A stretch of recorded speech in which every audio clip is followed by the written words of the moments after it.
Good afternoon, everyone. I'd like to welcome you all to our meeting of December 9th, and I'll now officially call the meeting to order, and the time is 1 p.m. To start with, we'll begin with our land acknowledgement and a moment of silent reflection.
I will now ask members to declare any pecuniary interests.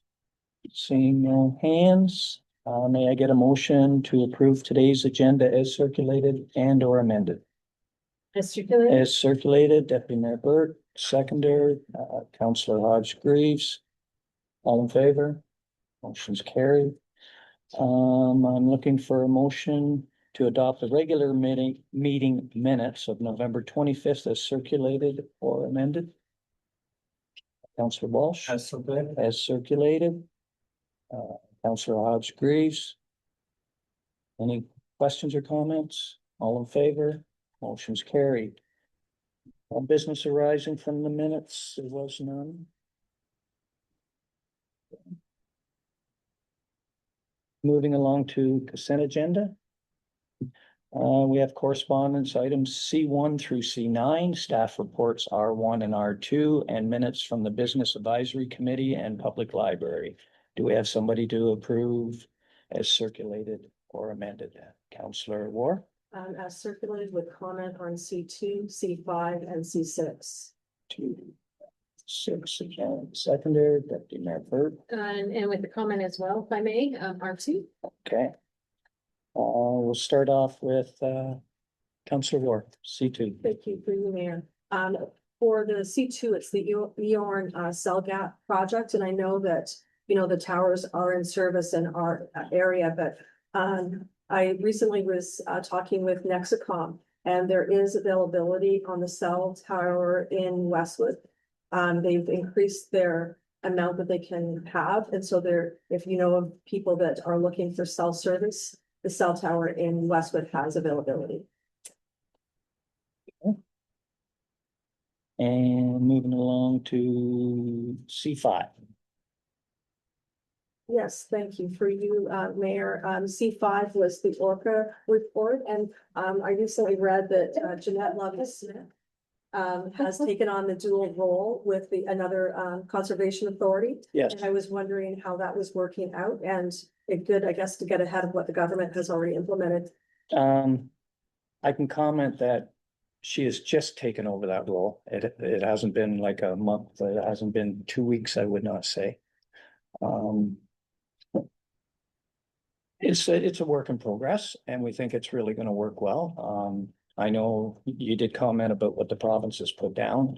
One thing I can say about the autonomy conservation is they're very proactive, and we've already spoke with the minister and deputy, I guess it is, Bassett.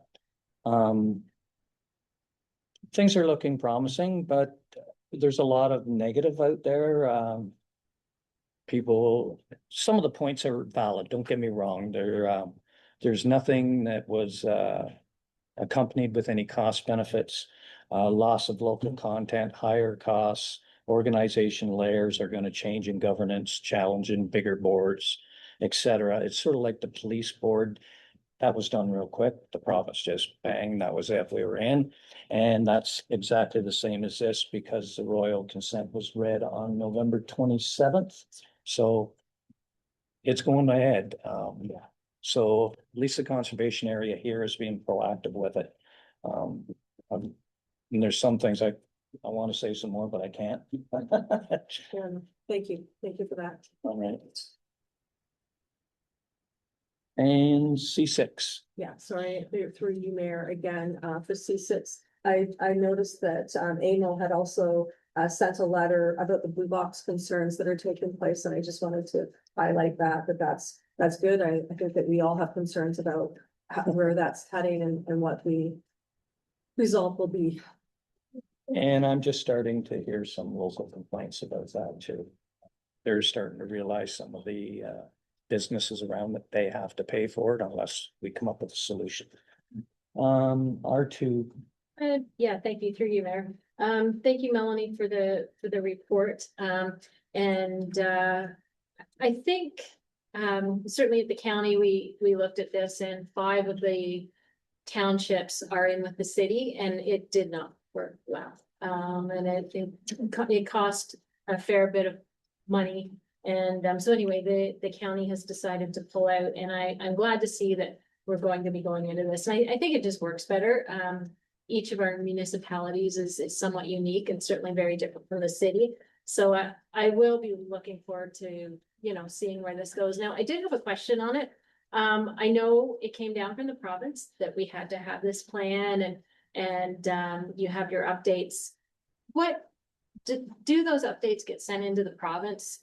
Do they do anything with them? Do they just make sure they're done? Or does it just, I don't know. I just wondered what the process is, because it's another one of those things that has been downloaded from the province. Municipalities have to do, they spend money, time on it, and where does it go? Through you, Mayor. The annual reports that you see, they are for council's benefit. The province doesn't ask to see them. I don't know if they're doing checks on us on our website to see if we're being compliant with what we said we would do in the plans. But that's how we wrote the plan, that we would provide an annual update. So it isn't just a document that lives on the shelf. It is something that we're trying to incorporate into our daily activities as we do business. But does it go beyond this room? I don't. I'm not sure. Okay, I just wasn't sure where it went from here. So, okay, thank you very much. Council Walsh. Yeah, through you, Mayor, actually, just a further comment on R2. I did speak to Melanie, and I was thinking under the community support and services and accessible programming bullet, we do have that mobile wellness clinic that comes to town. Again, I'm not sure how much it chews, but it is a service that we offer. And we have the mobile crisis response team. I wonder whether we should add those in.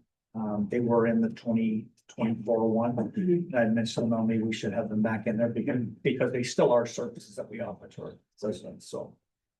Okay. Through you, Mary, I'm happy to make that change. That's no problem. Awesome. Thanks, Melanie. I just want to comment on the C7 also from the, I think everybody read that very nice letter from the Wrigley family. And they're very much appreciated. Okay. All in favor of the motion? Carry.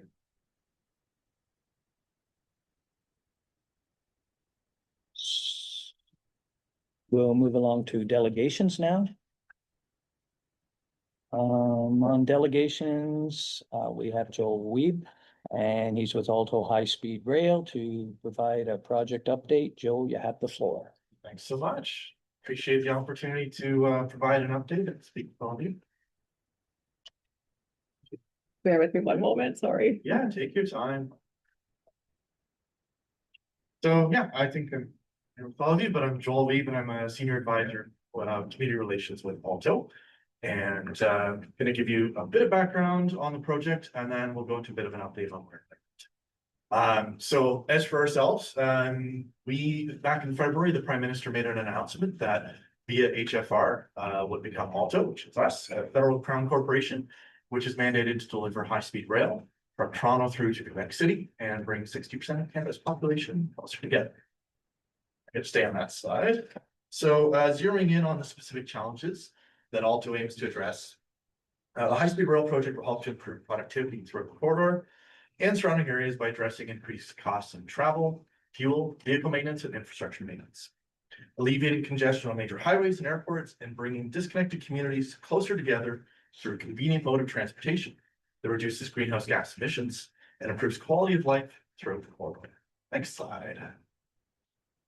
So the project will run on 1,000 kilometers of dedicated electrified track. Our service will be fast, reliable, and frequent. We'll be reaching speeds of 300 kilometers an hour, significantly reducing the travel times all the way from Toronto to Quebec City.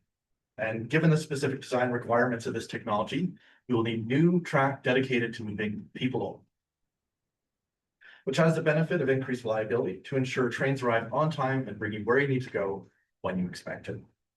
Targeting frequent departures with 20 to 30 trains daily, which will enable a flexible travel schedule. Next slide. So here you can see our station locations. What we don't have is the line that's going to connect all of it. So that's what we're working on right now. And I know everybody wants to see that. So we have Toronto, Peterborough, Ottawa, Laval, Montreal, Trois-Rivières, and Quebec City. And so over the coming months, what we will be sharing with you will be the corridor concept. So that'll be a very broad view of all the areas we're considering to run that. There will be, we've got some plans that run north along the Highway 7 corridor, roughly in that general vicinity. We have some that look a little further south, but the land is a little flatter, but we have other concerns we have to take into account there, a little more population and preserving agricultural lands and those sorts of things. And so, so you'll see that early in the new year. And following up on that, we will get input from the community and we'll refine down to a specific route using technical analysis that consider safety, design, the environment, and social considerations. Next slide. So here are our estimated travel times. And so we're looking at going from Peterborough to downtown Toronto, about 40 minutes. Toronto to Ottawa in 2 hours and Montreal 3. And so for someone like myself, who it takes me 2.25 to 2.5 hours to get to my office, which is like right across from Union Station, this is really exciting. And I'm sure there's many of us who live here and have other offices that we need to get to in the GTA, and this will significantly improve those connections. But I think what we'll also see is people considering other destinations that they might not have considered working at before, where it's 2 or 3 days a week in Ottawa or Montreal, and being able to get back and forth quite quickly. Next slide. So here we have the economic benefits. The high-speed rail project is expected to increase Canada's GDP by about 1.1%, or about $24 billion annually, through increased productivity, bringing cities closer together, higher participation in the workforce, and increases in tourism. Next slide. There's several other outcomes from this project, including a meaningful contribution toward reconciliation. Indigenous peoples. Tim Alto has been engaging for several years now. An increase in rail travel adoption, making travel between cities safer, reduced environmental impacts with fewer cars on the road, and an enhanced passenger experience in the corridor means you can multitask or just enjoy the ride while you travel. Next slide.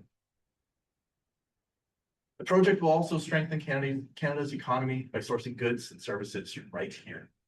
We're going to need substantial volumes of steel, aluminum, concrete, aggregates for a track, trains, stations, our overpasses, and all the infrastructure that comes with a project of this magnitude.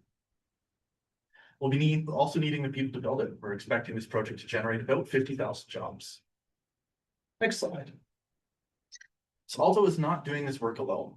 In 2023, Transport Canada launched a rigorous RFP to identify a project partner. This process closed in February when the Prime Minister announced Alto would work with KDOTS, which is a consortium of rail infrastructure companies based in Canada and France with expertise in delivering transportation and high-speed rail projects around it. Next slide. So here we can see, we're in the development phase and we have a mandate from the federal government that over the next 4 years, we will identify the corridor and exact alignment. So that line that's going to connect all those cities, select station locations within those geographic areas, complete the regulatory process, acquire the land, and finalize the engineering design. At the end of that phase in 4 years, Alto and KDOS will present the cost and timeline of a shovel-ready project for federal approval. At that point, hoping to start construction. Next slide.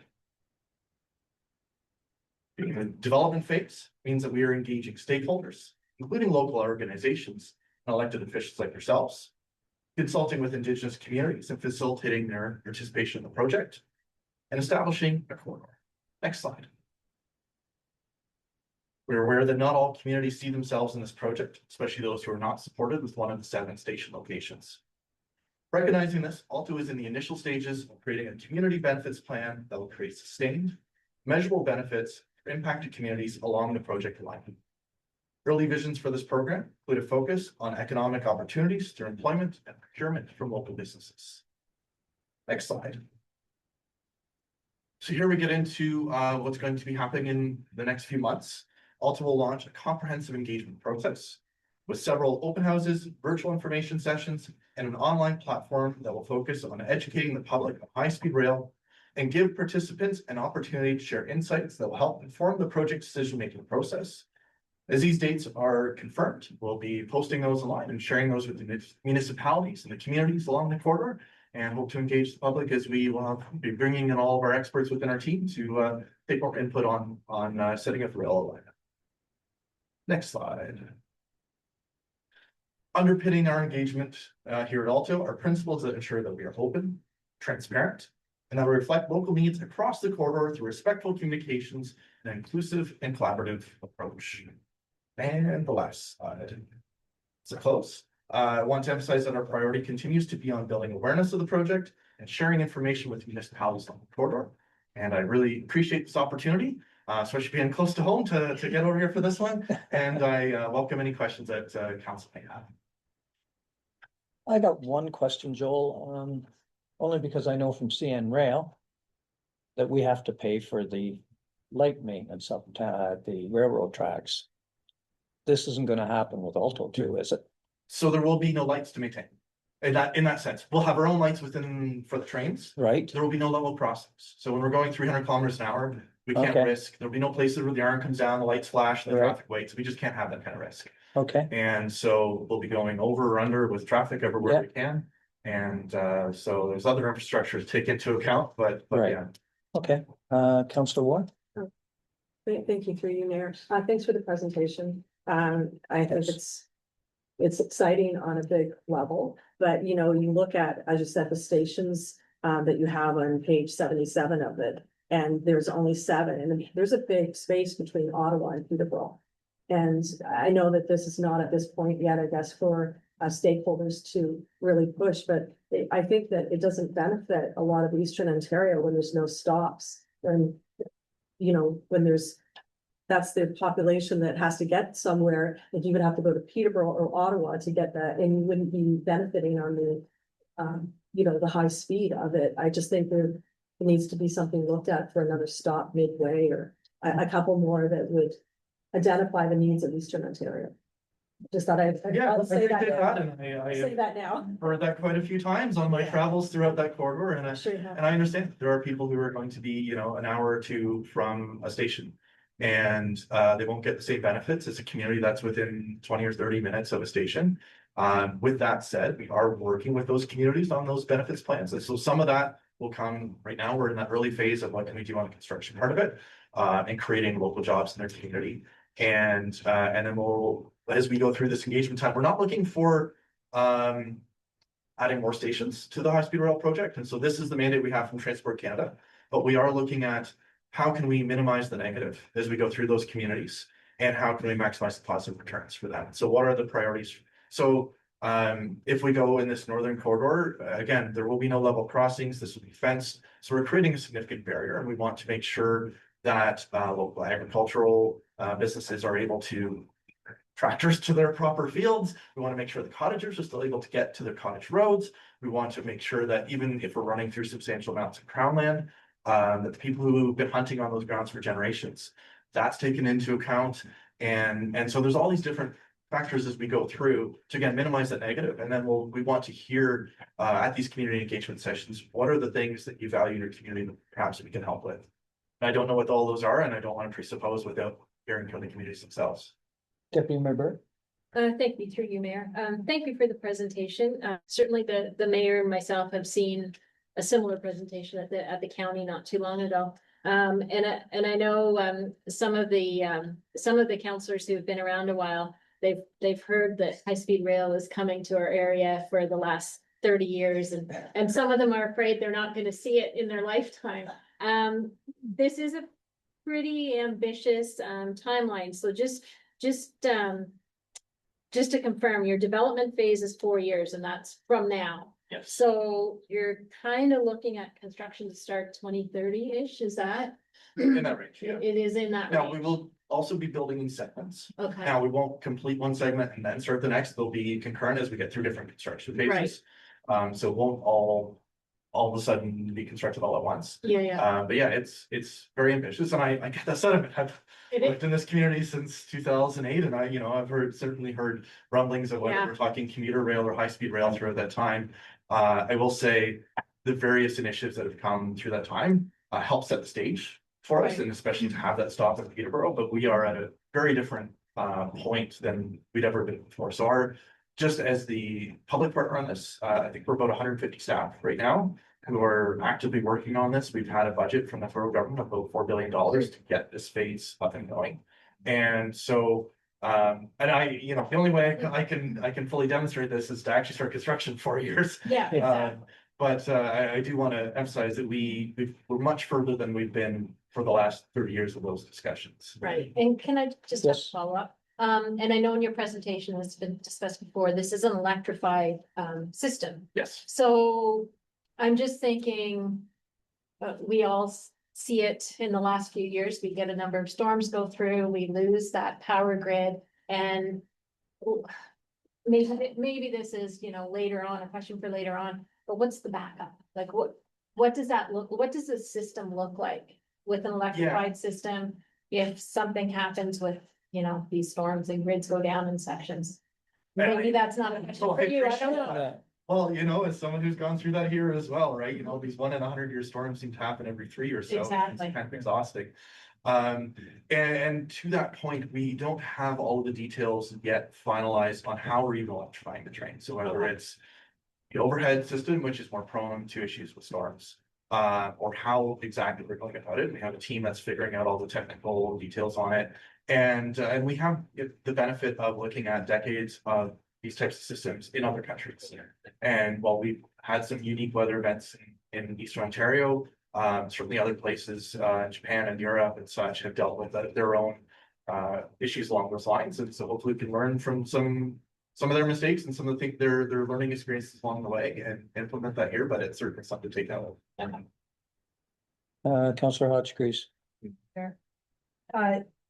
I love trains. I'm very excited about this. I've spent time traveling on high-speed trains in other countries, and it is exciting, but I also am very aware of the amount of infrastructure that's required. It's a hugely ambitious project, but with the federal government backing it, hopefully it will get to even a design phase. So I think it's exciting, but yeah, I also have lived here my whole life, and passenger trains left, and then so we'll see. But I know it's an ambitious one, but watching what's being done in Europe and the trains, and they're still building their infrastructure, and they've been doing it for hundreds of years. And so anyway, best of luck. Thank you. I hope it all comes together in some ways. So we'll have to see. Thank you. Councillor Walsh? Yeah, through you, Mayor. Same thing, Joel. Thank you very much for coming, giving us an update. I know we hear little bits in the paper and read, but this is awesome. My question was basically the same question that Deputy Mayor Burt had, was just around timing, and it looks like kind of 2040-ish. You could start to see Starting construction. construction. Yeah, and again, there'll be different phases, so it might not start here right away. Right. But I know it'll take a little while to actually, as you say, it's a significant amount of infrastructure to build, not just the tracks, but all the overpasses and all the related things that we're going to help. So yes, it'll be a little while yet, but would have been great to have started 20 years ago, but this is the point we're at, and So we'll go with that over. Thank you, Joel. May I get a motion to receive the presentation for information? Councillor War and Councillor Hodge Greaves, all in favor? Motion's carried. Thanks again, Joel. I don't know if we can get through this in 5 minutes before we go into a public meeting. No, I don't want to cut you off midstream, Jeff.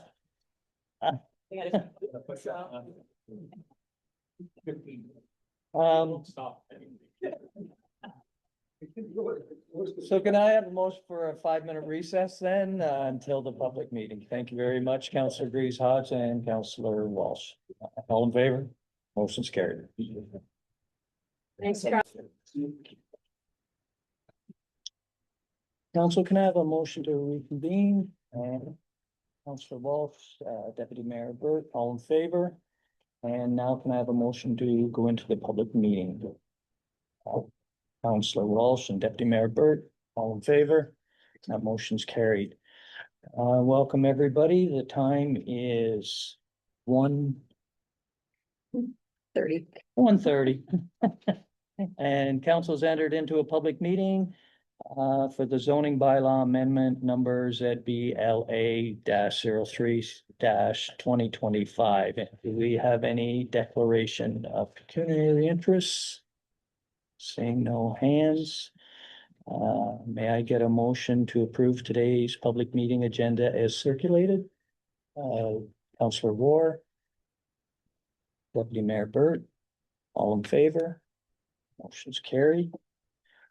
The notification, the combined notice of complete application for the public meeting concerning the proposed zoning bylaw amendment was circulated in accordance with the Planning Act RSO 1990 to the required agencies and neighbors, areas, properties within 120 meters of the subject site. The combined notice of complete application and public meeting was posted on the Township of Asphodel-Norwood's website as well as the subject site. Thank you, and I'll now turn the floor over to our Chief Building Official and Planning Coordinator, Ed Whitmore. You.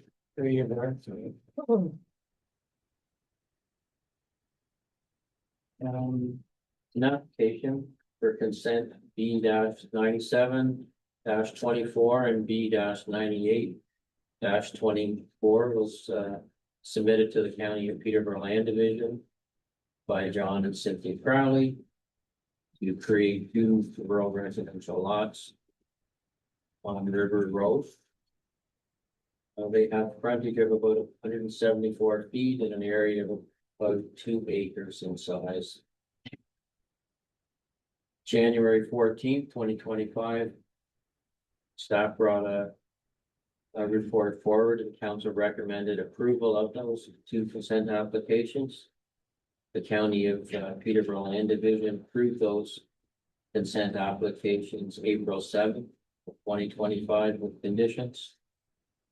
And our condition was to rezone the severed parcels to the satisfaction of the municipality.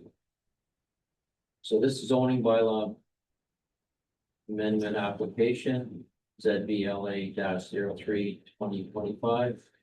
It's applicable to the lands described as concession 6, part lots 3 and 4 in the township of Asphodel-Norwood.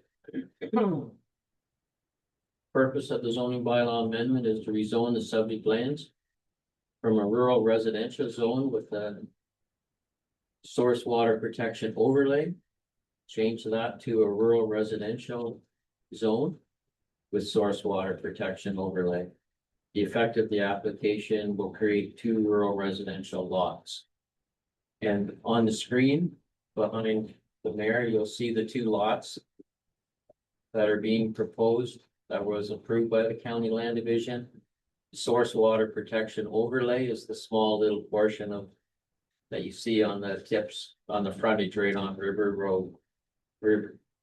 Yeah.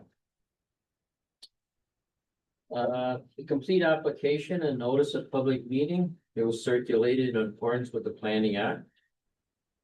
And It was sent to everybody within 120 meters, sent to the required agencies. It was posted on the site, posted on our website. Kawartha Pine Ridge District School Board, Peterborough County Transportation Planning, Engineering, Construction, Enbridge Gas.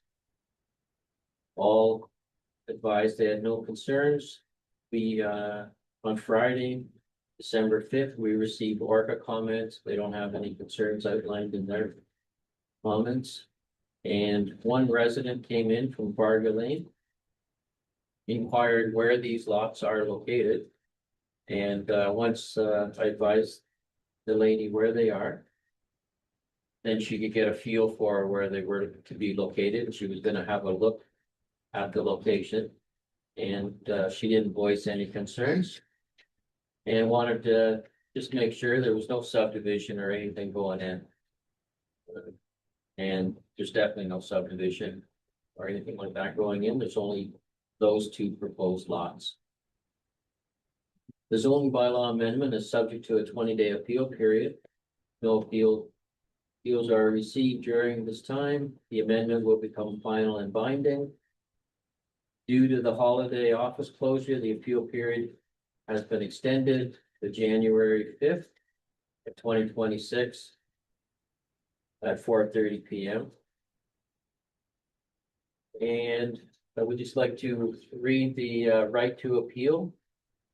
If a specified person, a public body, does not make oral submissions at a public meeting or make written submissions to the Township of Asphodel-Norwood before the bylaw is passed, the person or public body is not entitled to appeal the decision of the Township of Asphodel-Norwood to the Ontario Land Tribunal. If a specified person or public body does not make oral submissions at a public meeting or make written submissions to the Township of Asphodel-Norwood before the bylaw is passed, the person or public body may not be added as a party to a hearing of an appeal before the Ontario Land Tribunal unless in the opinion of the tribunal, there are reasonable grounds to do so. And to be notified of the decision, the rewritten request must quote the file number ZBLA-03-2025 and submit that to the Township of Asphodel-Norwood. I'd be happy to answer any questions. This is 2 lots in a heavily wooded area, and it's not farmland. It is nice and flat in that area, and there's no issues with entrances. I've already spoken with our manager of public works to see if there was any concerns. And I welcome any questions. Councillor Walsh? Yeah, through Mayor, and I apologize, I should have asked it said time. The source water protection overlay looks like it's going to impact the one on the right maybe a little bit. What does that mean from a building perspective? Can't build in that portion or just there's any concern with it? Through you, Mayor. No, you can actually build through there Okay. in that area if it complies with the zoning setbacks. Okay. And if it's done properly and follows all applicable laws. And so some properties are entirely in the source water protection overlay. Okay. As you can see, some of them down right on the water. Mhm. You could still get permits there, and you could still get a septic permit there, provided it complies with the Ontario Building Code and applicable law. It just means prior to anybody getting a building permit, if they have even just the slightest chip of it in the source water protection, they have to go to ORCA and speak to the source water protection people. And they're educated to know that they're in this area, and we would not allow like an oil furnace or that type of thing to go on. Any possible contaminations, they're educated and prohibited. You know, we wouldn't allow like a brand new gas station or something in a source water protection area. But definitely the construction for new homes will be outside the source water protection, and there's no concerns. There's no ORCA permits required for this property, but there is a source water protection notice required. Any further questions from that? Thank you, Ed. I'll now ask for the meeting record. Are there any persons in attendance to speak in support or opposition of this application?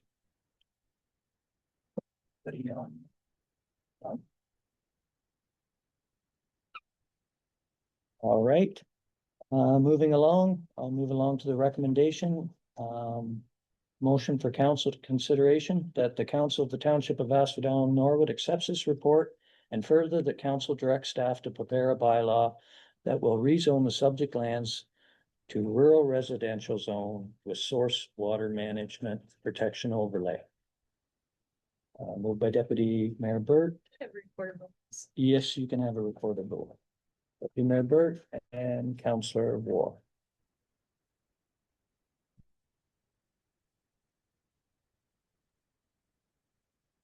Deputy Mayor Burt, Yes.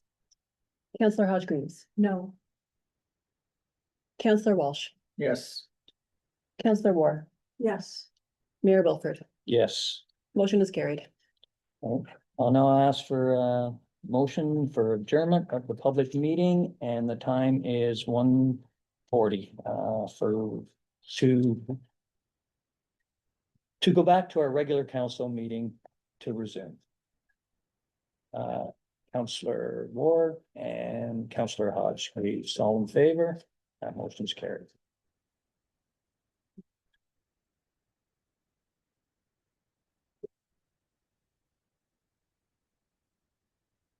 Back to our regular meeting.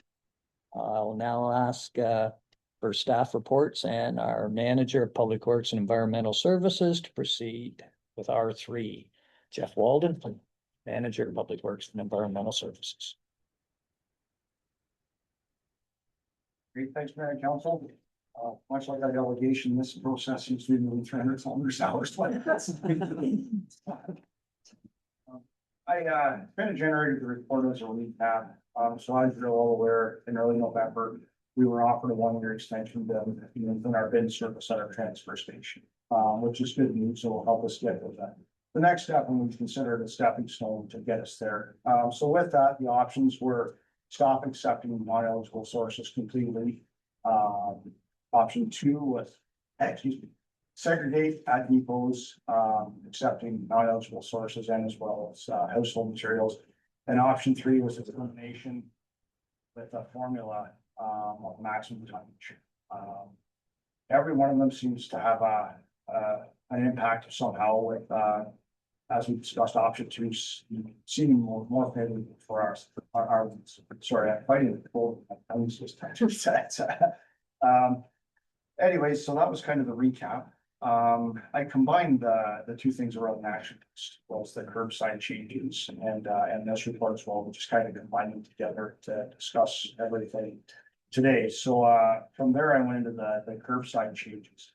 Of course, the biggest impact will be for our businesses and commercial, institutional generators of recycling. Curbside changes for households shouldn't have many impacts. It should actually get better. They're claiming that we're going to be able to recycle more with you. We're talking about black plastics and some styrofoam on the side for years. So that's good news. Not so much good news for our businesses. So option 2 with the consideration of providing a service at our transfer station for the meter, help our businesses figure out their next direction. Again, seeming most favorably. As discussed at the last meeting, we did talk about, it does come with a cost for the businesses. So the bins that will remain on site for the household, that's status quo, actually a revenue generator for us. We need revenue from that system right now from certain materials with recycling that comes in. It's a contract that where we are actually generating. There's a weekly invoice that goes through and which is nice. However, the non-eligible sources, that is a cost for us, and we did include the $10,000 in the budget, which includes collection of the bins bi-week. I don't think we'll fill the bins on a weekly basis. So the overall cost for the year as a weekly collection was $19,000. So we went in at a bi-weekly collection. But we also included a tipping fee to help recover some of those costs. So in the budget, they were impacted, it was kind of in and cover some of the costs. Jumping into the financials on that. I looked at it every way possible to try to come up with something feasible, because we don't have many businesses using our services on the transfer station. It was hard to gauge, how we're gonna be impacted. Like I said, Councilor Walsh's question yesterday was, it is kind of nice starting at ground zero though, because, we're gonna have empty bins for businesses actually use. So that is nice, but the unknown of how much is kind of scary. I think it was a bit of misunderstanding for myself, so I thought we would pull a couple of our existing bins out of the cycle and use those for non-eligible sources, but that's not the case. The $10,000 per year, actually, Ontario will provide 2 extra bins, which is nice, so our household bins will then buy and get 2 extra bins for dividing for that service, of the buy collection. So going again into the financials, I tore this apart in every way I could think of, trying to come up with feasible. When I get up to the $5 or $6 per bin, it just seemed like a lot for a blue box full of recycling.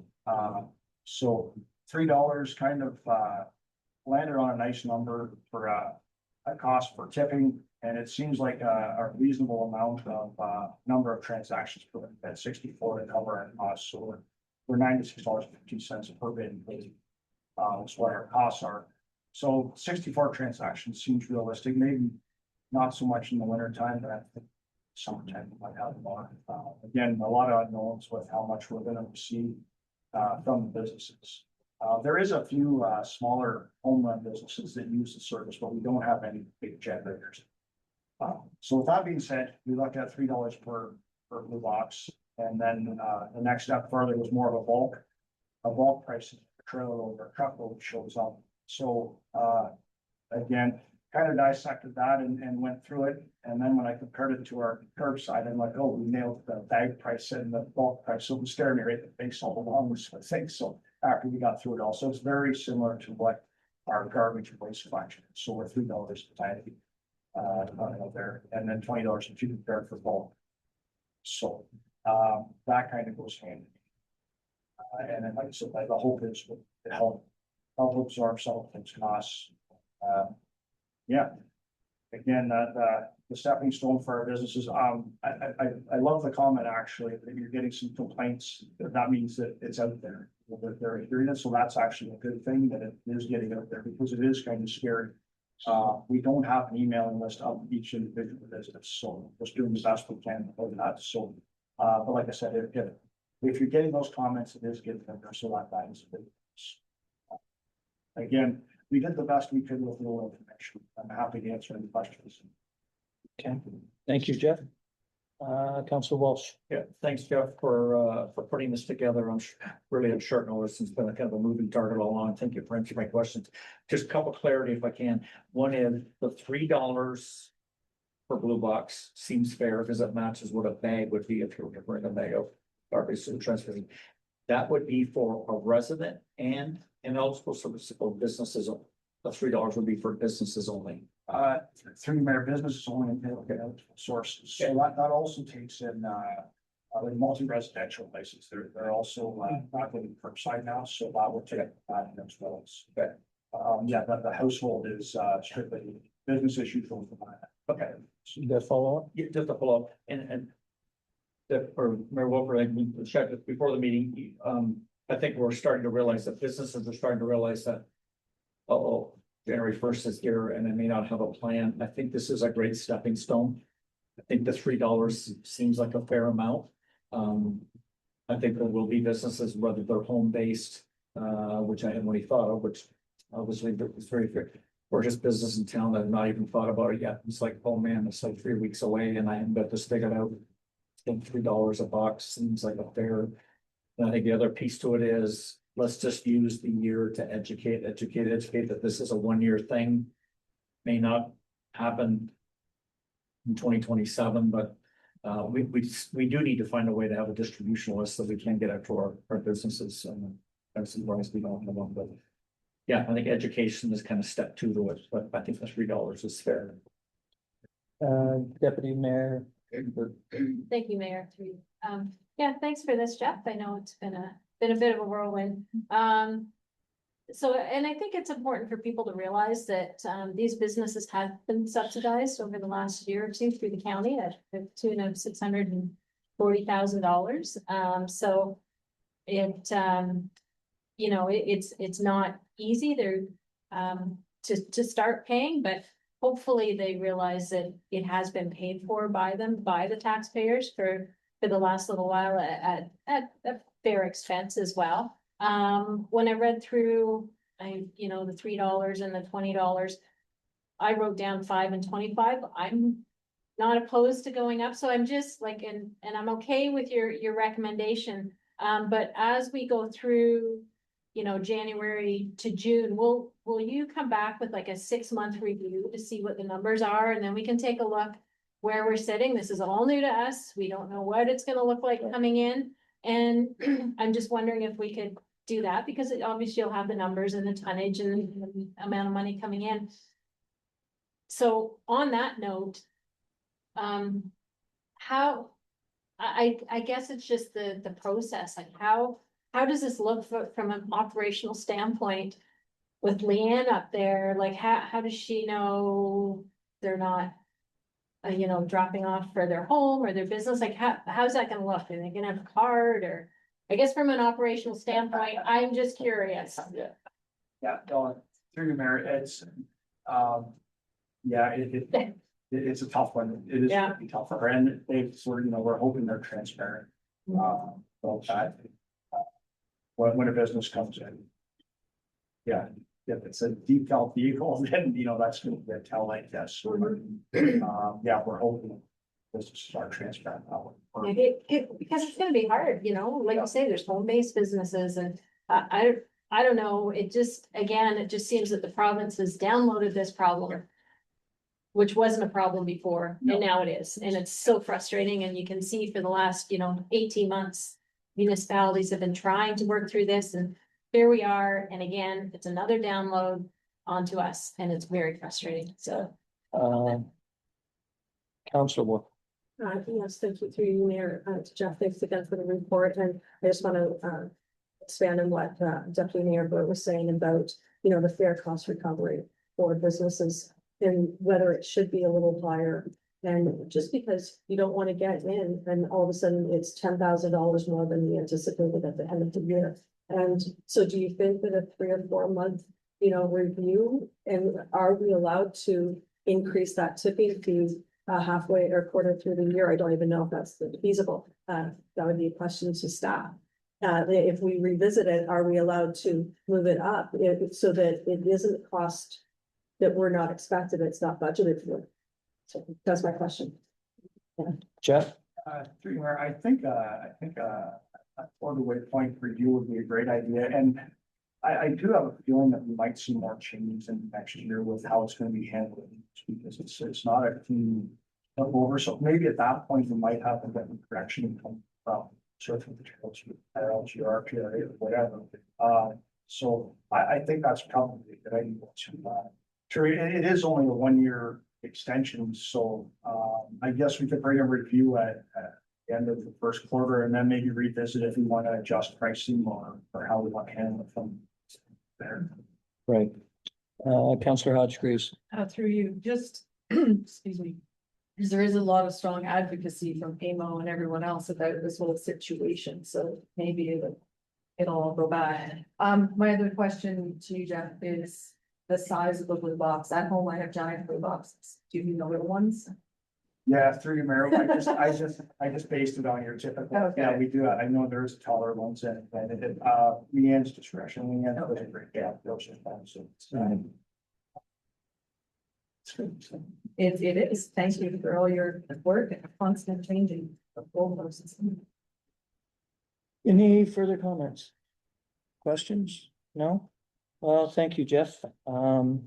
Council, the recommended motion is that the Council of the Township of Asphodel-Norwood accepts this report, and further the council directs staff to enter into a 1-year extension offer by Circular Materials with the basis of an agreement focused on option 2 and those provided, and during that, and further, that council directs staff to include a tipping fee in the fees and charge bylaw for non-eligible sources at the transfer station depot for consideration at a future meeting of council. Thank you, through you, Mayor. Would we be able to add that there'd be a review after the first? I think we could add that into that now. In case we have to adjust the fees, if we may add that into the motion. Quarterly review. Or early. Is that all right? Yeah. Yeah, quarterly review. Thank you. And I will. You'll move that, Councillor Ward and Councillor Walsh, all in favor, motion's carried.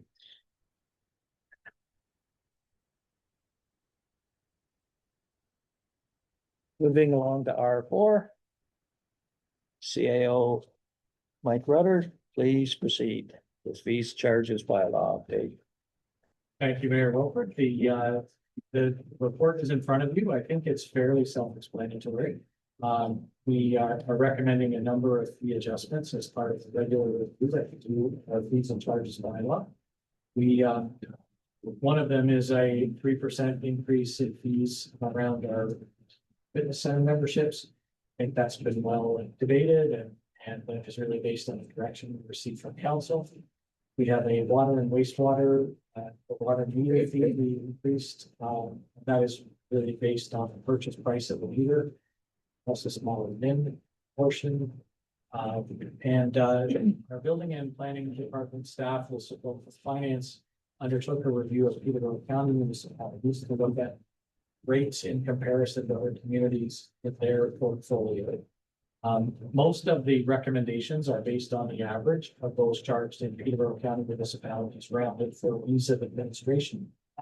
I don't know that I'll go through them all in detail, but they are, like, as I say, largely based on the average that other states around us are charging.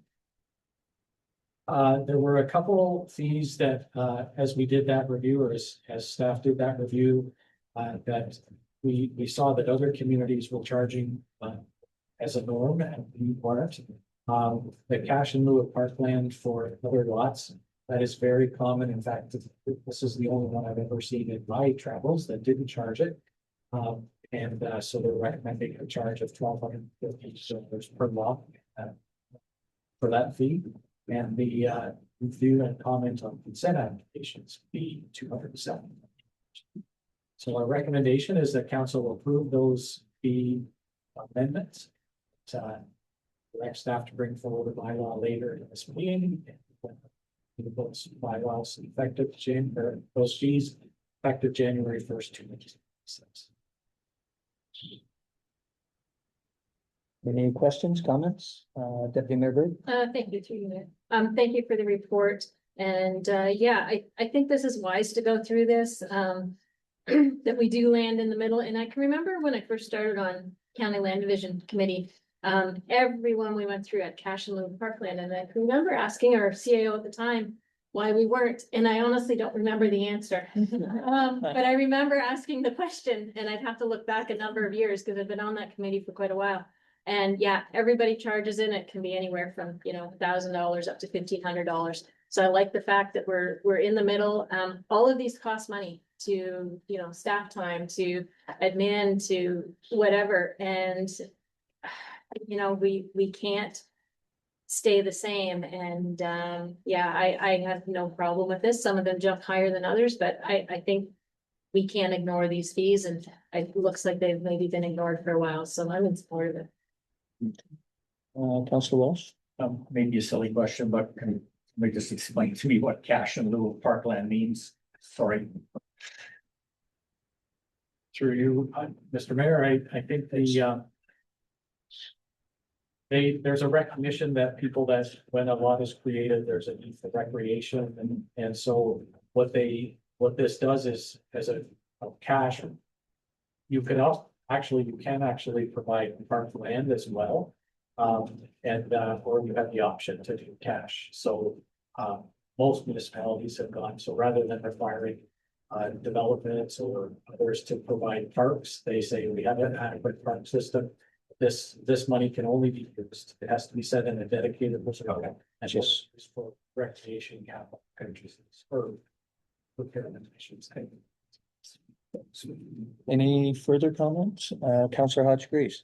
Thank you for you thinking about the conversations with the public works manager about a review of like talking about reviewing prices and costs. Should this become a part of the motion that it's reviewed, probably not annually, but like put it in the motion that it's supposed to be reviewed? I mean, it could be reviewed annually and nothing could be changed. I just don't know how labor intensive it was to do the cost analysis. And I guess once you're on plan, I just wonder if we should make it more of a living document so that we stay in line, or is it just we are now aware of it? I don't know. Go ahead, Mike. We actually, through Mr. Mayor, we actually do, ask staff to review this on a regular basis, and so on an annual basis, at least, we ask them to do a comprehensive review. You know, they don't always reach out, to other municipalities like in this case, but I think they typically do, sort of do a search or a scan of the neighboring communities, especially make sure that. Okay, that's fine. It doesn't. All right, I'll read the motion then, that the council of the township of Asphodel-Norwood accepts this report, and further the council approves the updated fees and charges bylaw as presented, and directs staff to bring forward the bylaw for consideration during the bylaw portion of today's meeting with the effective date of January 1st, 2026. Can I have a mover, please? Deputy Mayor Burt and Councillor Walsh. All in favor? Motion's carried. Next, we have our treasurers presenting with R5, the 2025-26 municipal insurance renewal. Go ahead, Jordan, you have the floor. Thank you, through you, Mayor. So this report is the municipal insurance renewal for 2026. Like, Jeff, I apologize if my voice fades away here. I think I'm fighting something as well. So we're asking council today to accept the insurance coverage proposal from Marsh Canada Limited and approve a deviation from the township's procurement policy in regards to the acceptance of the Marsh Canada Limited. As you're aware, municipal insurance premiums have continued to rise year over year in the township and across Ontario. It's a province-wide challenge affecting all municipalities. In the past, council has waived the procurement policy for insurance as access to insurance has become more challenging for municipalities. There's a limited pool of providers, resulting in fewer quotes, more detailed requirements, and some insurers reluctant to cover municipal risks such as litigation, cyber attacks, and climate-related disasters. Marsh Insurance Limited has provided insurance coverage to the township for over 15 years. So this year, what you're waiting to hear is that the increase is minimal, 4% increase, which is very good compared to past years.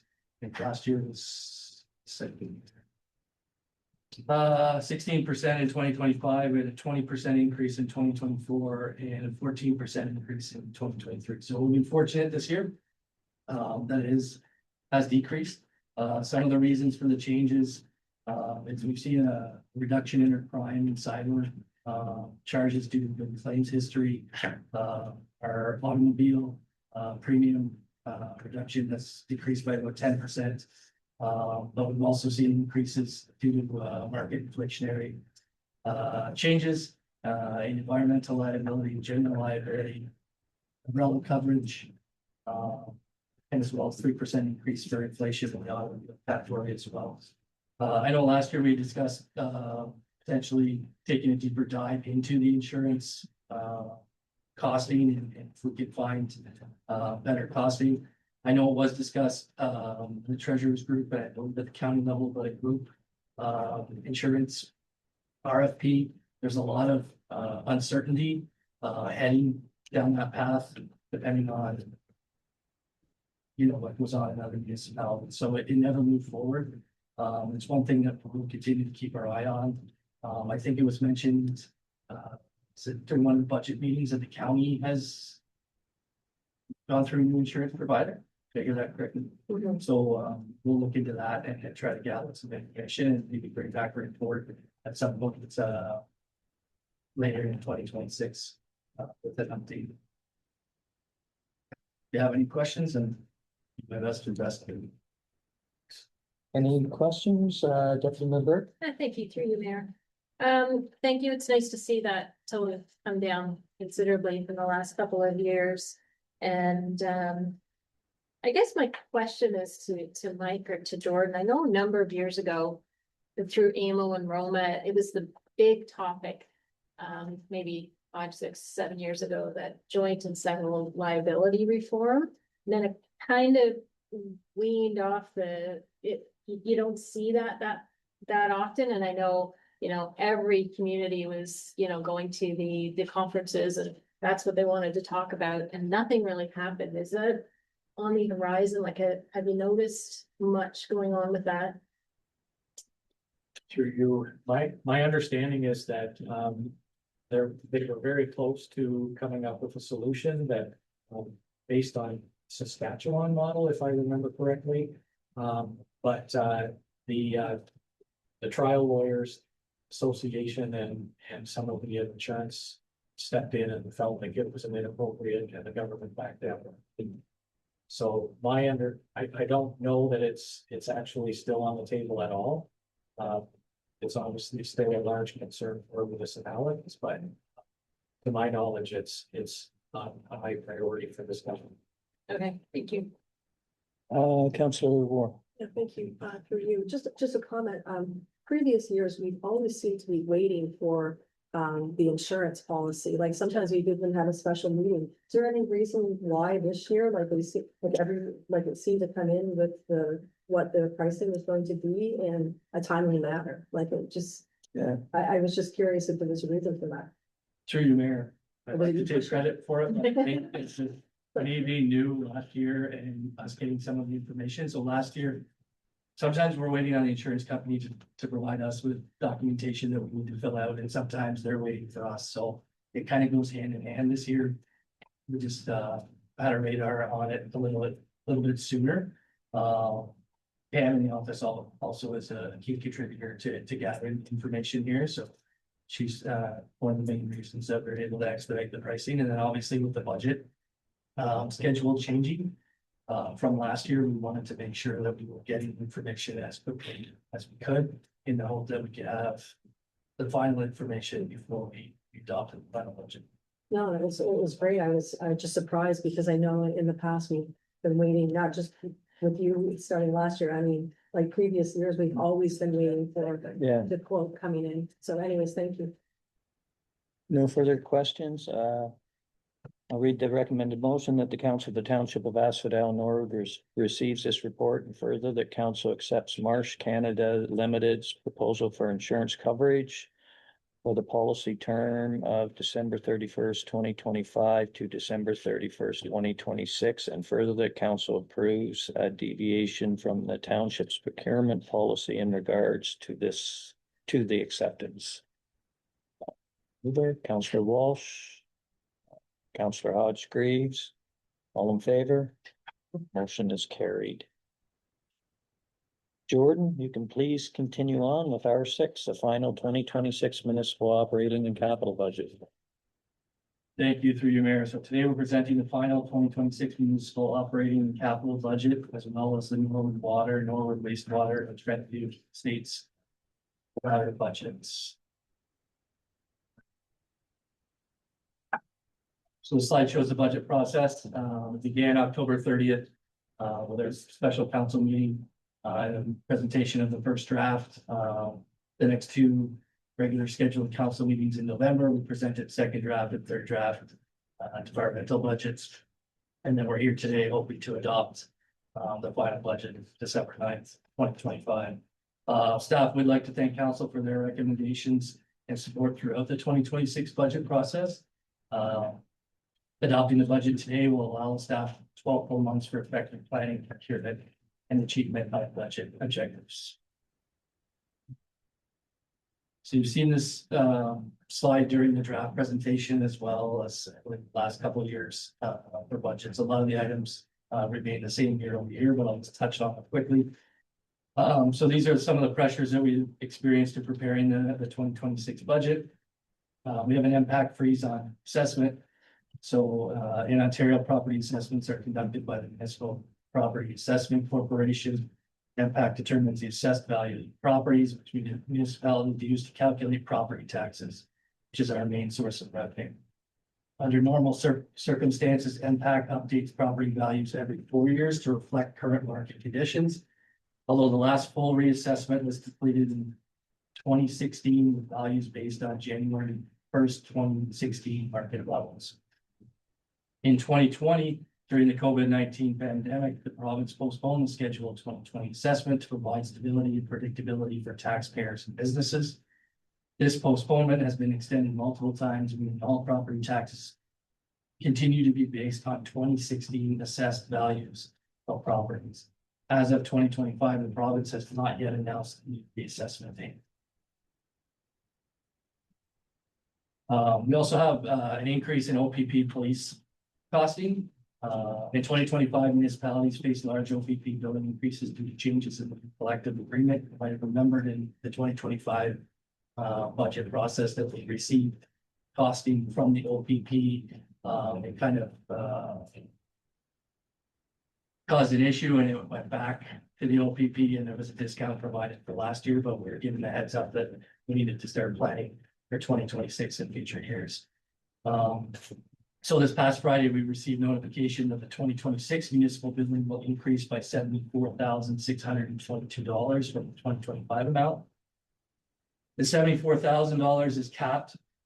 It's 11% cap of the total calculated billing for 2025. So our intention is to transfer additional funds to cover the difference from our policing reserve to keep the tax rate at the amount that we had discussed during the third draft council meeting. So it's important to note here for council for decision-making in 2026 and 2027 budget. If the OPP uses the same billing model next year with an 11% cap, the increase will be approximately $83,000. Again, so a significant increase for us. We'll keep an eye on it. We'll try to do more. I'll try to do a little bit of research. And maybe it's a council report, even if it's just for information, if I can gather some information on the new billing model, kind of some what type of thing and get it to everybody so they're familiar with it. Something that we can look at. The municipal insurance increase we just discussed, so I won't touch on it too much. Just again, increases year over year is consistent across the province. Something that a number of municipalities are dealing with and trying to find solutions for. We have the new medical center, so 2026 marks the third year of the new medical center. The department's operating budget has increased each year. 2026 is no exception. The increase reflects continued growth and expansion of medical center operations. The good news here, as we touched on through a draft process, is that the 2026 budget is expected to fully capture costs associated with 3 full-time positions and their rostered patients. So with the growth accounted for in the 2026 budget, the impact on the 2027 budget should be minimal. Year over year, we see inflation and rising costs. We see it in daily life. Everything continues to increase. Although inflation has moderated in recent years, it continues to place significant pressure on already tight operating and capital budgets. Current global economic uncertainty and tariffs continue to impact product costing, and it's just another challenge municipalities are facing. So we saw it recently in the news. This Algoma steel plant, I believe, had a big announcement where there's significant job loss, or that's the intention. So just the current uncertainty, there's a lot up in the air. And don't know how that will reflect pricing. Move forward.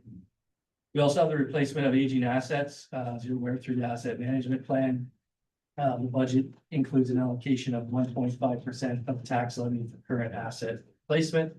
So the percentage reflects the recommendation from phase 3 of the asset management plan, which was presented in the October council meeting. The township currently is underfunding its assets according to the asset management plan. So 1.5% over the 10 years is recommended to ensure sufficient funding for future asset replacement costs. And again, just want to remind council that's for our current assets, that's not factoring in any sort of growth or new assets that we are acquiring. Then we have reserve transfers and future equipment purchases. So as you're all aware, again, through the budget process, we have future equipment needs or to set aside funds now to cover the cost when equipment's required. So we've done that somewhat in the 2026 budget. So kudos to council for considering it and making tough decisions. I would call them tough decisions now instead of pushing them out a few years and then having a really tough decision. So over the past several years, reserves were strategically used to fund key projects, so investments that have delivered long-term value for our residents, improved infrastructure and supported growth. This has also impacted our reserve balances, so our reserve balances start to head back towards pre-development levels. Just want to make sure that council is aware of that. A healthy reserve balance in a department or from the township allows us to keep tax rates at a stable level. So as the reserves decline and kind of impacts our ability to. We also have had to right size some revenues from the 2025 budget. So some department revenue projections in 2025 proved to be high. Accurate revenue projections are critical to ensure the township can maintain services without unexpected deficits or overtaxing residents. Right-sizing the revenues now helps establish a more stable and predictable financial foundation for future budgets. Okay, so this is slide highlights the budget highlights. So for the 2026 budget, it sees an 8.73% tax rate increase, which equates to $13.29 per month, based on a $227,000 average assessment. To note here, the numbers do not include increases in Peterborough County tax rate, education rate, or impact assessment. Next slide shows where your tax dollars go.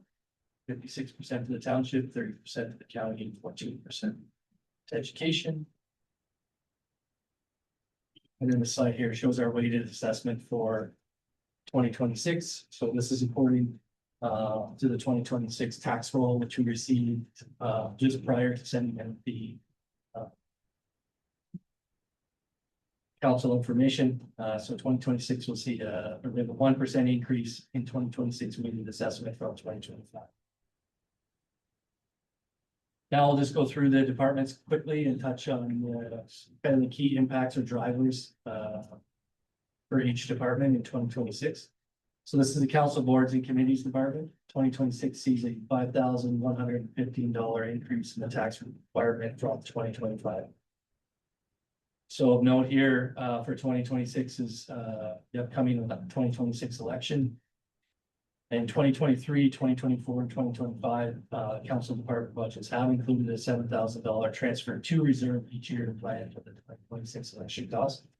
So again, good planning in years past to help alleviate some of the costs that we're going to incur with 2026 election. There's also a 1.43% increase to the municipal library contribution, as well as a $4,464 donation to the Lions Club for the Lions Bar renovation at the town hall, which was approved at the April 2017 council meeting. The administration department sees a $205,552 increase from 2025. A note here, approximately $70,000 allocation has been added to the administration budget for the asset management and asset replacement costs. As previously mentioned, the 1.5% was the recommended percentage. We also have IT upgrades in 2026 for hardware and software replacement. On the revenue side, there's a decrease in bank interest revenue due to lower interest rates. We have the insurance cost increases, which we've discussed. 2025 had HR and health and safety agreements that were funded by reserves. So we've incorporated these costs into the 2026 budget because, to date, our intention is to continue on with these agreements or some form of these agreements year after year. And if we're drawing from reserves to offset operating costs, we're just quickly draining the reserve totals. There's also additional admin support hours for 14 hours a week. The increased hours are offset by the reduction in economic development wages from the economic development department restructure that occurred in 2025. As mentioned, the 2025 budget included $83,000 transfer from reserves to fund website upgrades that occurred in 2025, asset management plan costs, as well as the H&R and health and safety agreement costs.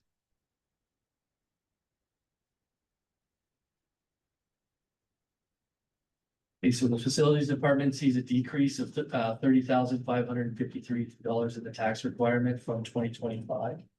Of note here is the decrease in 2026 as a result of a decrease in the department net capital and reserves. So essentially, the department requires less capital in 2026 budget than it did in the 2025. Capital for facilities department in 2026 includes the replacement of a furnace at the 1818 Asphodel third line facility, as well as Westwood Wells project, which will be funded by reserves, will have no impact on the 2026 tax. And sorry, stop me if there's any questions. Any of these. The new medical center sees a $73,614 increase from 2025. As mentioned a few slides ago, this is year 3 of the medical center. The 2026 department budget estimates an increase in revenue due to increased family health organization funding. So we have a 3rd physician now. So those revenue numbers should increase. Staffing hours are also annualized for 2026. So the 2025 budget had new medical center staffing for 6 months for some of the staff. Now that the 3rd physician is here and operating full-time, staffing will need to be budgeted for the full 52 weeks.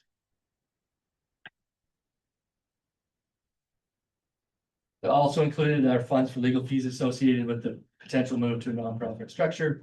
And then we have, as you saw in the draft budget process, $18,000 funded capital expense for costs incurred in 2024 to get the new medical center up and running. So that's a payback plan over a number of years to help pay back the working funds reserve offset the additional costs. I'll take that in a second. So the fire department sees a decrease of $65,546 in the 2026 budget. Similar to the facilities department budget for 2026, the decrease is a result of a decrease in the department net capital reserves. So again, the department requires less capital in 2026 budget than it did in the 2025 budget. Included in the 2026 budget is an additional 3 hours per week for the fire chief, in addition to full-time position, as well as increases in equipment and fleet repairs and maintenance costs due to inflation, just rising costs in general, and aging equipment. Capital for 2026 includes a decon washer, which is 75% funded through fire protection grant for cancer prevention, assuming that we get that grant, as well as air bottles and powder beer. Police and Conservation Authority, the tax requirement is $30,111 increase in 2026. So here, as we discussed with policing, the increase in 2026 OPB municipal billing was 74,000 from 2025. The increase in policing costs will be offset by a transfer from reserves from the township's police revenue. Significant transfer from reserves from the policing reserve, not sustainable long term. So I'll definitely keep it in mind as we move forward. PPE costs. There's a slight decrease in police services board costs for 2026, which is good news, and then slight increases in the operating levy apportionment of conservation. Bylaw on animal control, so we see a $2,424 decrease from 2025 tax requirement. Of note here is the township animal control contract, animal Northumberland humane pound fees increase. Pound fees, I think we get this quite, I think we got this question last year. We may have had it through the job process, but the Northumberland Humane Society pound fee contract expires June 2027. I think I've answered that 5 times since we started, so I haven't highlighted. She's really quick.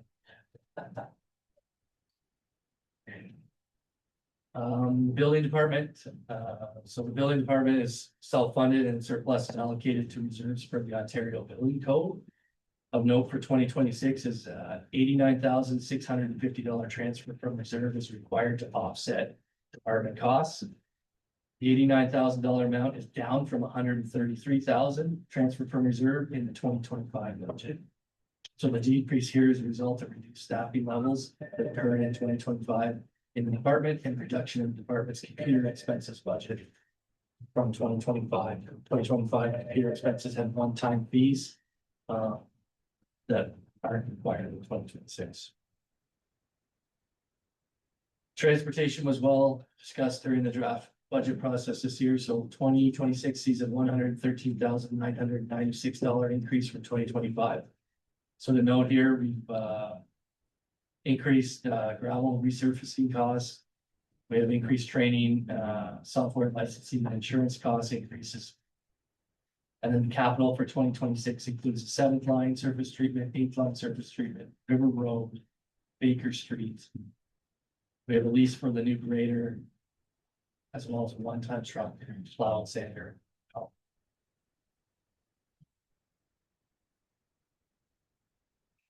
Environmental services sees an increase in the tax requirement of $44,891.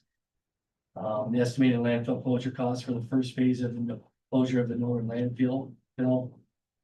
We budgeted $200,000 in 2026 with $150,000 offset through a transfer from reserves from our landfill reserve. So again, not sustainable long term, but we have a plan in place to help alleviate some of these costs moving forward.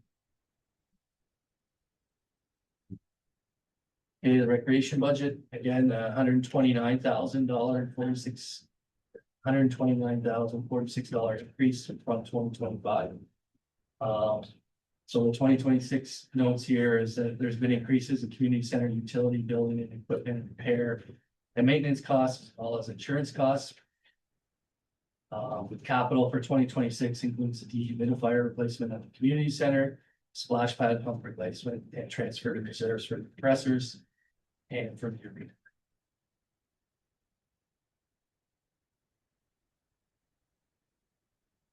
ARC sees a $12,237 increase from 2025. This is a result of increased staffing hours due to longer budgeted season. So the 2025 budget had 16-week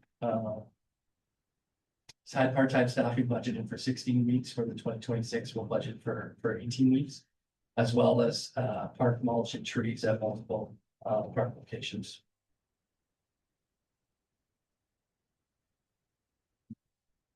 Planning department sees a $3,514 increase from 2025. Note here is the anticipated reduction in zoning application revenue, as well as the DPH fees for development charges. We discussed this during the draft process, but the DPH fees for development charges are part of a payback plan. So once we take them in, we will be shipping those back out to come through there. So economic development saw a large decrease, $63,703 from 2025. So in 2025, it was a department restructure, which led to that significant decrease. Still have a number of events planned in 2026, including Showcase Asphodel-Norwood, Canada Day, the Night Market, Family Day, as well as a number of other library partnerships. Cemetery sees a larger increase for the 2025 tax requirement of $22,780. So as you're aware, earlier this year in 2025, we assumed the Westwood Cemetery. So assuming the cemetery comes with some additional costs. We've also updated revenue projections that were maybe a little too favorable projections in 2025 to help alleviate the impact if we don't meet revenue requirements that we did this year. We also see increases in staff and site maintenance costs, as a result of the Westwood Cemetery. Then we have the library. So the library has a 1.43% increase in municipal contribution. What's driving the increases here is the patron computer and software replacements, increased programming costs. There's also a donation from Norwood Legion, which the library appreciates to help offset increasing costs to the team program that was previously funded. That is funded. So the next slide is a department comparison by percentage of each department's 2026 tax requirement. You see the key drivers here, transportation as well out in front. And then we have the 2025 year-to-date year-end estimates for our reserve balances. You know, just again to touch on them over the past several years, you know, reserves have been used for a number of key initiatives in the township that has benefited the residents in a number of ways. Moving forward, we will have challenges as we discussed throughout the draft process in trying to put money in a way to plan for future needs. So we just wanted to make sure we include this presentation.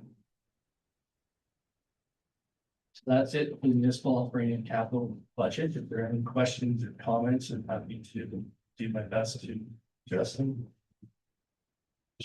Councilors? Councilor Ward.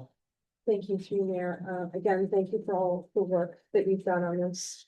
And, you know, going through it once again, over the weekend, it came to me and I sent this to Jordan yesterday. And so it was kind of a shock to me and I thought that maybe it should be brought forward. When we had the auditors come in about 3 meetings ago, and they said there were some lines that we should look at that, you know, they were increasing and we needed to take a look at it. And so one of those, when I was reading through the budget, I was thinking about people having challenges paying for the taxes and wondered how many or what the amount was that people were defaulting in our township on taxes, what that amount was. And so Jordan was kind enough to supply those numbers. And is it okay if I tell it? And so in 2023, it was $631,000 that were defaulted in default. In 2024, it was 773,000. And it's jumped now to 2025, $940,000 in arrears of taxes not paid for our township. And so when we look at all these increases, and now we've got almost $1 million in taxes that have not been collected. I just wanted to bring that as we go and look at this. And those are numbers that I've never, ever been, this will be 7 years. I've never seen those numbers. I've never seen a report come forward with any of that. Maybe we're not privy to that. But I think when we are looking at budget increases and spending money and then not being able to collect on some of these, it was just a conversation that I thought I needed to bring up. So, and thank you, Jordan, for supplying that and you know, the conversation I've had with you yesterday. I appreciate it. Joe, through you, Mayor, we'll just touch on that quickly. From an accounting standpoint, it's money not collected, but it is accounted.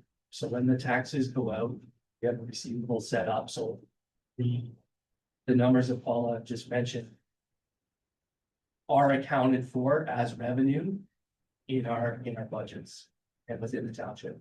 So it's not an additional 800, 900,000 that we don't take in that would be transferred to a reserve and used for by other firms. So it is obviously a concern. It was raised by the auditors. The cost of everything was probably getting to a lot of this. We will take a closer look at our collections policy. But it's not something like we are, no, the process hasn't been neglected. If council has any questions around that, we'll get a process in place and tax collector does a great job. And trying our best to to help too. We offer different payback programs and that type of thing to help there. So that's something we'll have on our radar, and the others do mention that there's a measurement ratio that the province recommends that we should be within. So if we go above that, there's a risk there too, that you know, that we something gets spotlight on. So we'll keep an eye on that for 2026, but just want to make sure it's clear that it is accounted for funds, and that it would necessarily be that big dollars that could be used to offset tax increases. Deputy Member, Just follow up on that question, and then I've got a couple comments. So the figure approximately 900,000, now maybe by the end of the year, that will be lowered. Do you have the percentage of property owners that would be like, is it 5%, is it 10? Do you have a percentage of that or no? Through Okay, you, Mayor, I don't have it, but I can. okay, no, I'd just be curious to know what that was. And. go ahead.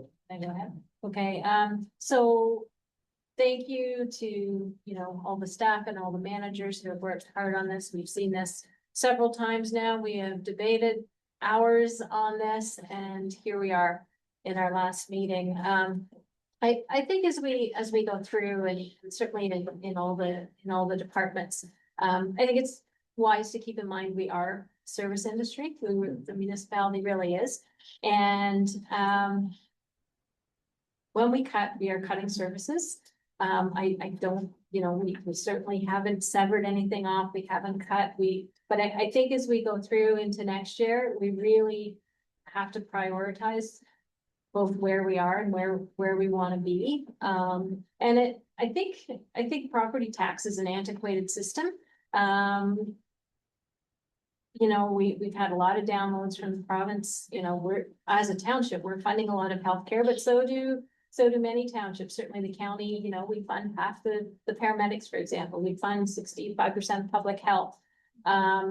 And to land that on property owners and landowners and farmers and, you know, commercial businesses, it's not right. And I think it just needs a whole provincial, federal overhaul. And I know some municipalities are doing that, but I can remember earlier in the year, there are a couple of northern municipalities that have shut down.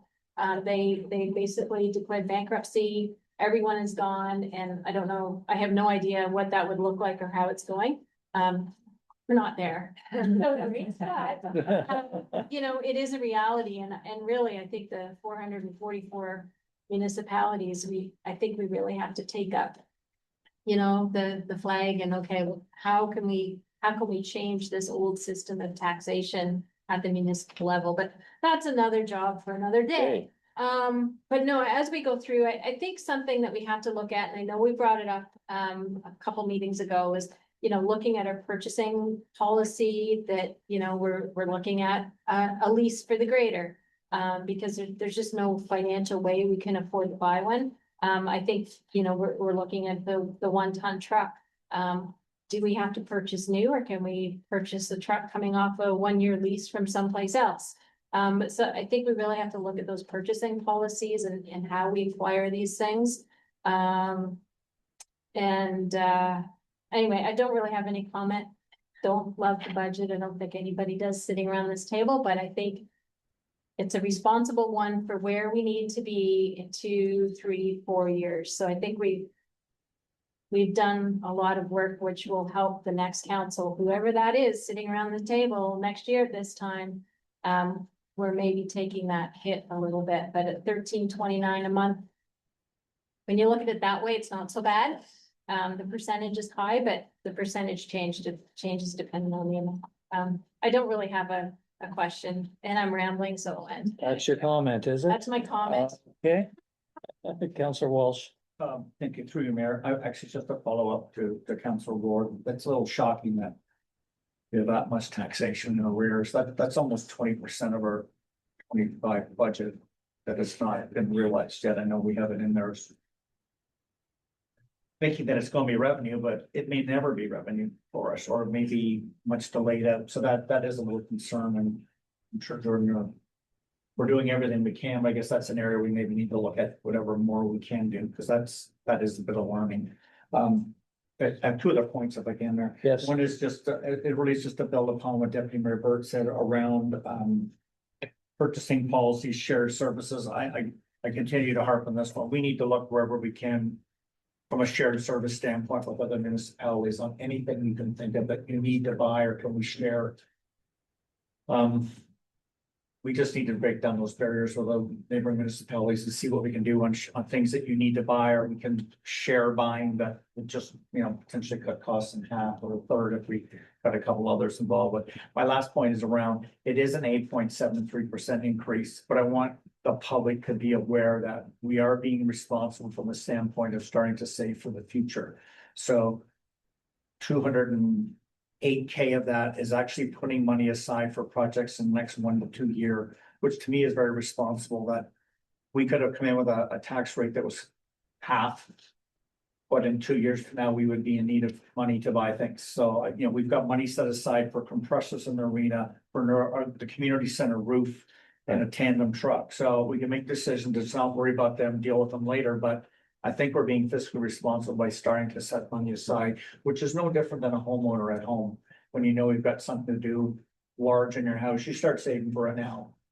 Because we know we're going to need that money in a couple of years. So I want the public to be aware of that. Yes, the increase is 8.73, but a chunk of that is actually start to save money for projects the next 1 to 2 years. Just further on your comments there, Councillor Walsh and Deputy Mayor Burt. I have been in contact with Havelock Belmont Methuen because they have lost their ACDEF person also. Could sort of be sitting back a wee bit, see what more way the county is gonna go. But if not, we can be looking at sharing the service of a ACDEF person.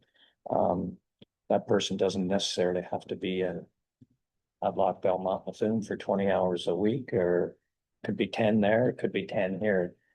It's, I have mentioned it to the deputy mayor over there, and I will be talking to Jim Martin when I get to our next county meeting, unless I see him beforehand. You mentioned about purchasing like a truck off of 1 year lease or something. I agree with that. Why do we always have to buy brand new? There's gotta be other ways of doing this. I know that we have a truck that's costing us a lot of money out there, and it's all that regen stuff that has to be on new vehicles. Maybe we should be purchasing, I hate when you look on Facebook and you see over in Europe and you see all these old plow trucks that are still going. And great country here, we have to have this. What's the name of the stuff, Jeff? On the trucks, regen? Yes, in our fair country here, we have to have all these special things on it, and it just costs. It's the same as fire trucks. You gotta have a fire truck, brand new, what is it, every 15 years or 10 years? They have to rotate? 25 per rural. Pardon me? 25 per rural. Yeah, so. And they don't come cheap. Any further comments? Well, thank you, Jordan. I'll read the recommended motion. Council of the Township of Asphodel-Norwood accepts this report, and further the council adopts the 2025 municipal operating and capital budget as presented with the overall weighted rate increase of 8.73%. And further that council directs staff to prepare the correlating 2026 municipal tax rate bylaw for consideration at an upcoming meeting of council. Mover? With a recorded vote, please. Okay, mover with recorded vote, Councillor War, and move second by Walsh, Councillor Walsh. Councillor Moore, Yes. Mayor Bulford, Yes. Deputy Mayor Burt, Councillor Hodgkreaves, Yes. Councillor Walsh. Yes. Motion is carried. Jordan, you still have the floor. Maybe it's better news. Well. Sorry for putting that on to you, Jordan. I should not have even joked about that, but go ahead. Okay, so this is the Norwood, 2026 Norwood water, wastewater and transit states water distribution budgets. So the Norwood water and Norwood wastewater are user pay systems, meaning users of the system pay for the system. Net impact to the tax base is $0. So the good news, Mayor, is if you are tied to the system, you aren't paying.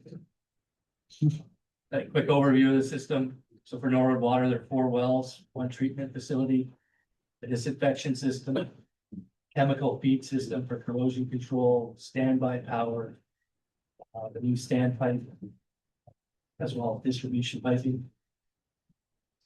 So it has a design capacity of 1,965 cubic feet a day with average daily demand of 800 units per day.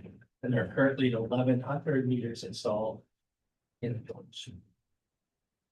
So current billing is a 25% variable cost, 75% fixed cost model. It's been in place in the township since 2013, when the water meters were installed in the village.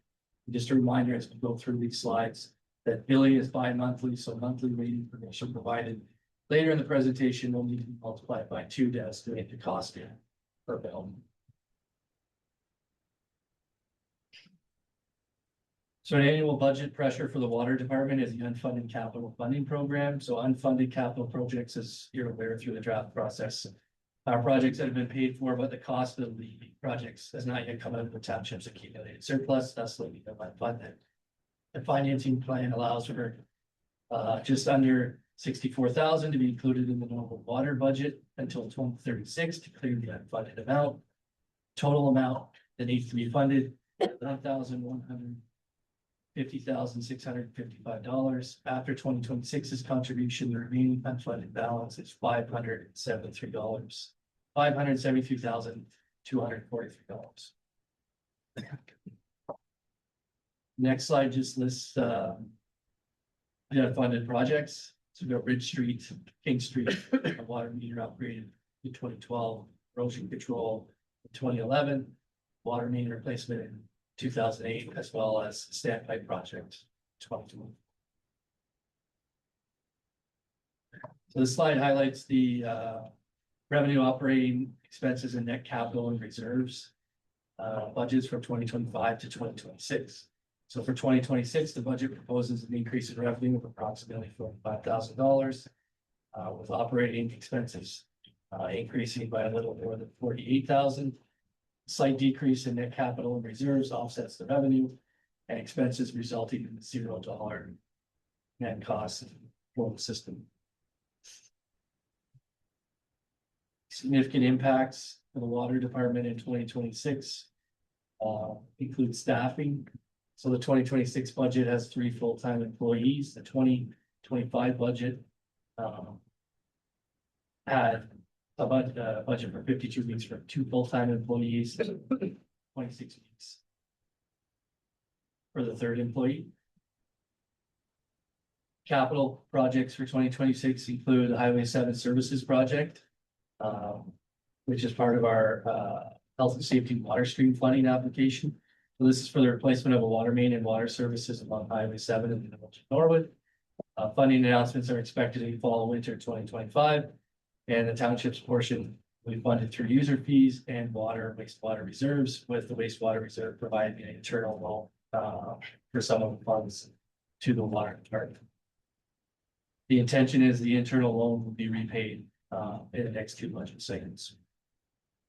There's also aquifer capacity permit to take water. Charges expected in 2026, as well as replacement of 25 water meters.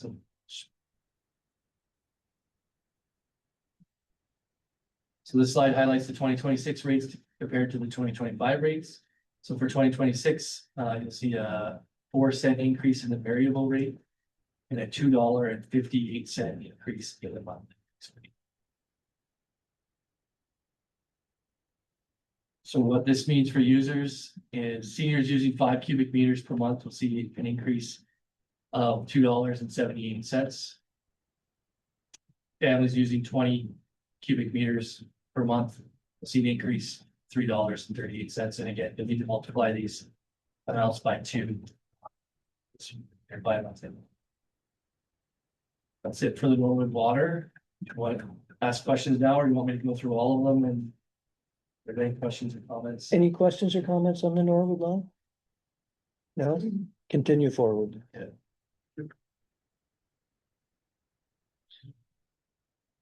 So just an overview on the Norwood wastewater system. So there's 3 pumping stations, Belmont, Eagle, and Alma. As well as wastewater treatment plant, sludge storage, chemical system, and collection system. Design capacity is approximately 1,150 cubic meters. And the daily average 770 cubic meters. So again, the slide highlights the revenue, operating expenses, and net capital from 2025 to 2026. So revenue has increased by 66,000, operating expenses increased a little less than 50,000, and an increase in your capital and reserves of $60,000.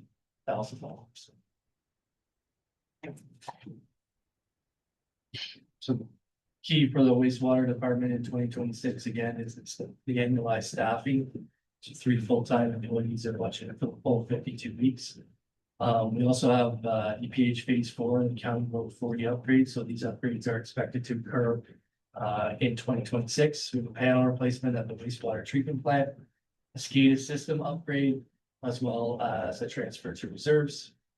And then lastly, our Infrastructure Ontario debenture for our 2010 wastewater system upgrades. So the debenture requires biannual payments of a little more than $28,000 plus interest per year until June 15th, 2025. Must be getting tired of seeing some of these slides today.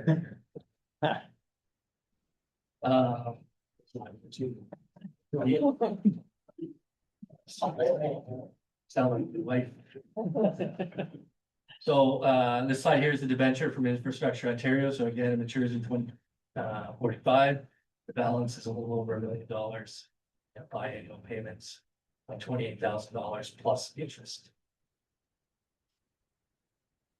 So the 2026 rates compared to 2025, the variable rate increases by roughly 3 cents, and the monthly fixed rate has an increase of $2.34. So again, what this means for the users, if you have a family using on average 20 cubic meters per month, they'll see a $2.94 increase to their wastewater. So this slide here shows the impacts of both systems. So your water and your wastewater increases. So for the average family, $6.32 per month, $12.64 per bill increase.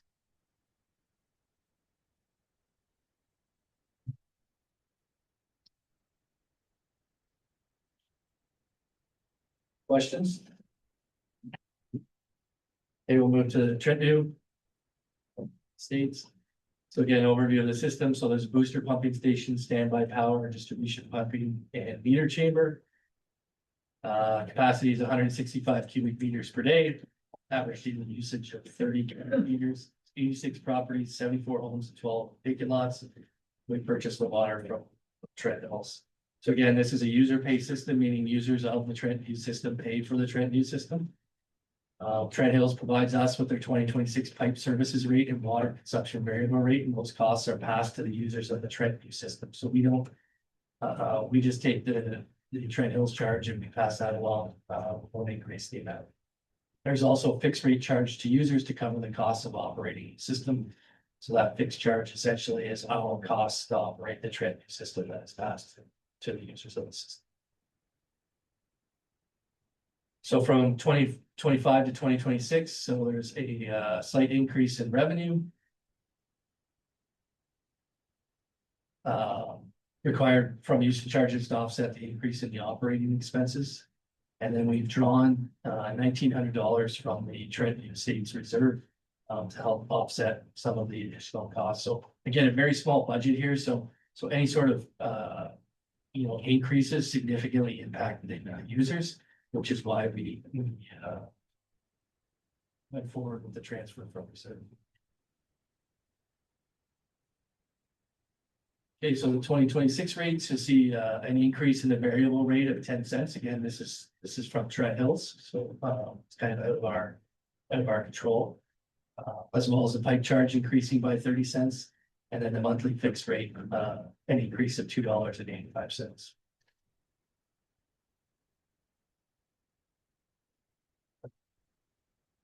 So this slide shows the average monthly difference for users at different levels of water consumption. So medium volume family roughly using 20 cubic meters, see $5.15 increase per month. And just quickly, again, I want to just touch on the water financial plan that was conducted by Citywide recently, that was presented to council. There were recommendations in that report of increases to help sustain our infrastructure and account for growth or status quo scenario. So the percentage increases that we're seeing in water and wastewater and in Trent View are consistent with the recommendations.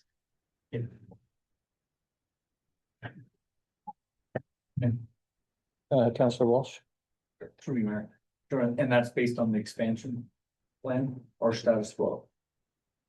20. So that's based on the status quo. Okay. Yeah, so the expansion one, if you remember, the percentages decrease based on additional users coming on the system, right? So as we go, but the uncertainty of whether we're expanding further.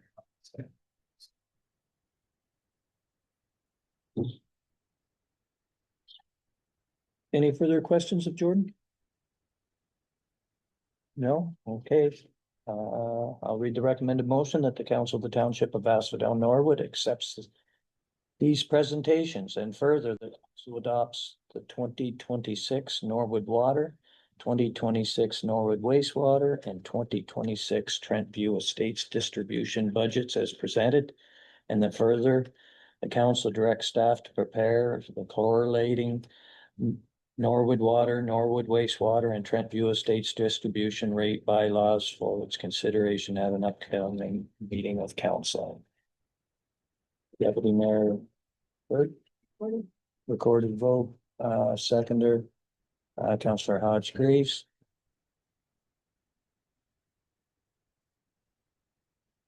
Deputy Mayor Burt, Yes.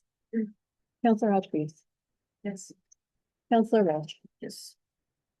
Councillor Warren, Yes. and Mayor Wilford. Yes, Motion is carried. thank you, Jordan.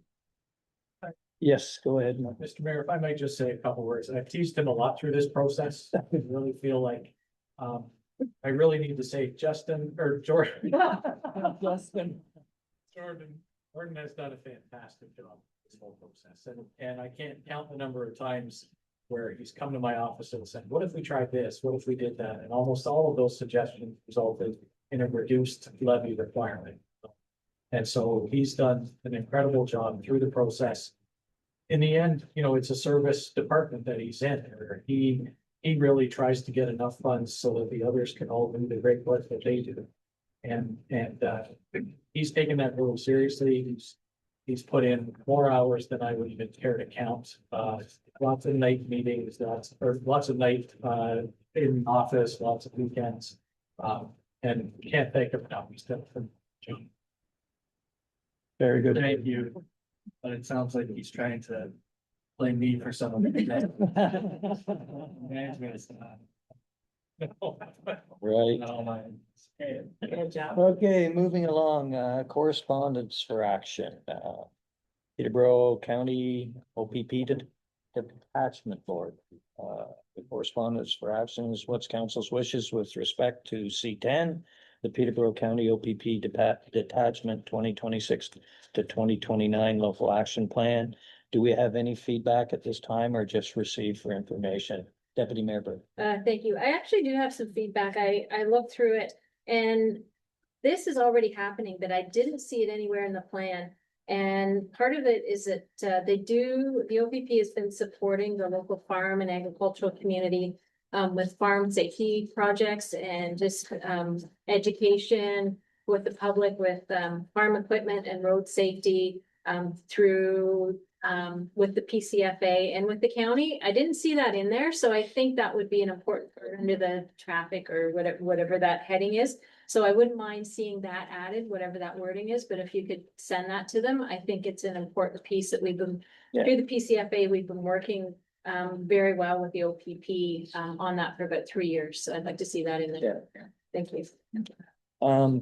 As I mentioned to Deputy Mayor Bird earlier, you can go on the OPP Detachment Board site, and there is actually a survey on there pertaining to this, if you want to throw any more comments on. So just motion to receive then, Melanie will send that through. To receive, but. In direction to add feedback, yeah. Yeah. Direct for feedback, if that's okay. Okay. I'd like that motion. Seconder, Councillor Walsh, all in favor? Motion's carried. C11. Peterborough County OPP Detachment Board, can I get a motion to ratify the OPP Detachment Board community appointees? Yeah, motion to receive and support and reading through the nominees, I think that's some really qualified people there, so that's awesome. Okay, moved by Councillor Walsh, second by Councillor Hodge Greaves, all in favor? Motion's carried. Moving along to C12, the city of Bradford is looking for support to schedule a PA day on municipal election days. Receive. Motion to receive? Yes. I'd second it to see. Okay, all in favor? That motion is carried.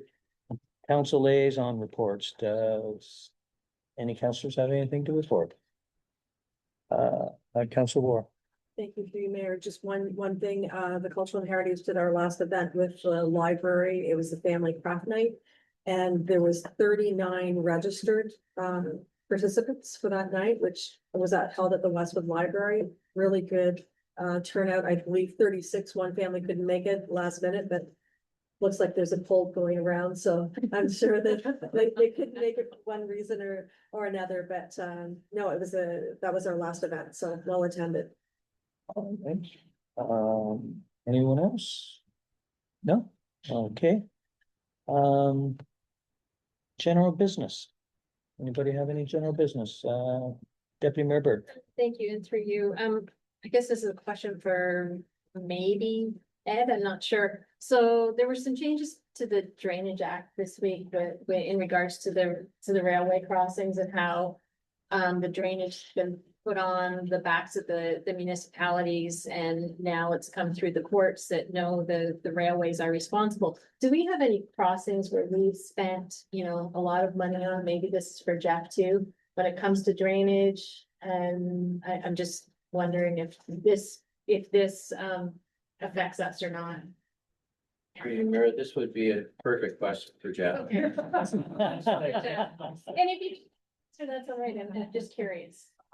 Mayor, I can't say that they've caused us some issues, both dams and setting surcharges down for farms. Okay. And profitable ways. Of my motives as far as I saw them maintaining themselves. But the one that comes to mind is along Highway 7 at the 11th line. They flooded it with the bags farm. Oh, okay, yeah. And that was. So I mean. I think they would have to, if that into consideration, the one these what happens to them. That's one of the biggest offenders, because they're often being passed so far, so much. But that's all I'm really up to.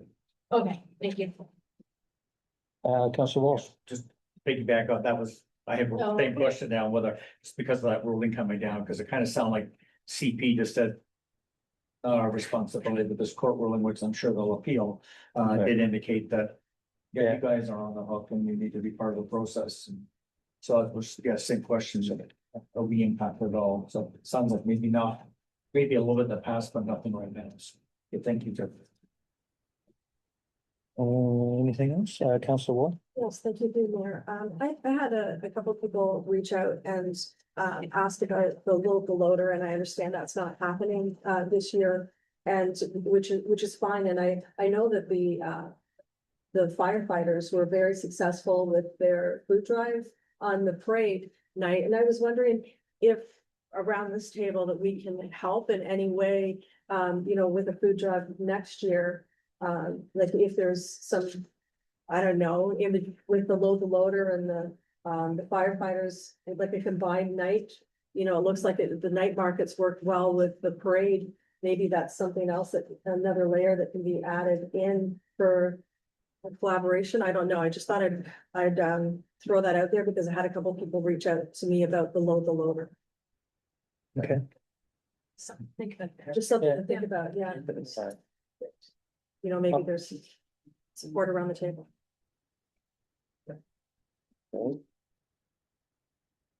Any further? Okay. We're now going to move into a closed session pursuant to section 239, section 2, I and E of the Municipal Act 2021. And the time is 3:04 PM. May I get a motion? Move that. Close. Yes, we can have a 5-minute break. I will go into close with a 5-minute break. Okay. Moved by, Second that motion. okay, Deputy Mayor Burt and Councillor Greaves Hodge, all in favor? Motion is carried.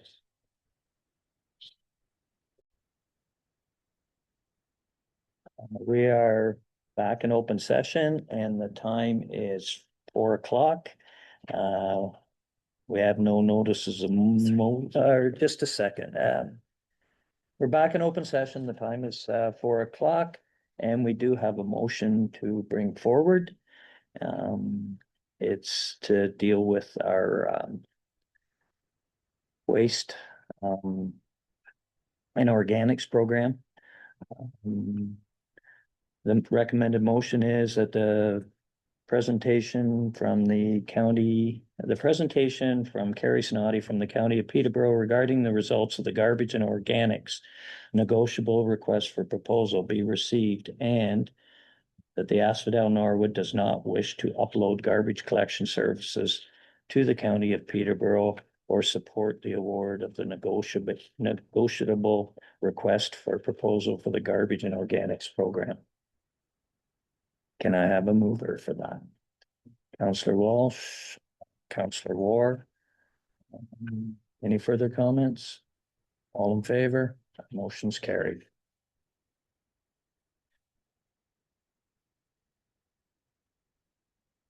And you will forward that, Mel? Yes.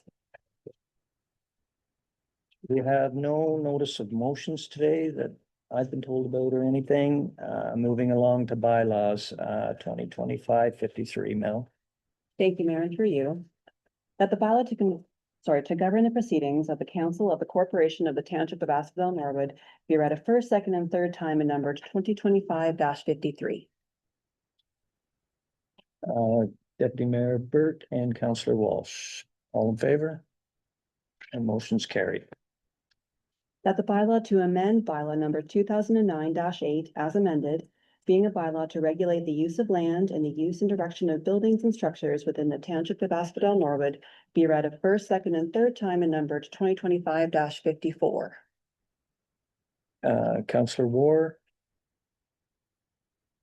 Deputy Mayor Burt. All in favor? And before I read the next bylaw, I was going to ask a quick question of council. At the following of report 3, there was direction to include fees for the blue box pickup for Yes. sources. Rather than doing that at a future meeting, would council be okay with us incorporating that into this bylaw that's effective January 1? The 2 fees that were mentioned as well? I've got no problem with that. And that makes sense. That makes sense. Now? Yeah. Since Thank you. So the bylaw to establish the fees and charges as amended to be collected by the Corporation of the Township of Asphodel-Norwood be read a first, second, and third time and numbered 2025-55. Councillor Walsh, Councillor Hodge Greaves, all in favor? Motion's carried. And our confirming bylaw, that the bylaw to confirm the meeting of the Council of the Township of Asphodel-Norwood held this date, December 9, 2025, be read a first, second, and third time and numbered 2025-56. Councillor Ward, Councillor Hodge Greaves, all in favor? Motion's carried. Council, you've got the future meeting schedule has been provided. That concludes our business for today. May I get a motion for adjournment? Deputy Mayor Burt and Councillor Hodgson. All in favor? Motion carried. Thank you, council. That was a long meeting. But a lot done.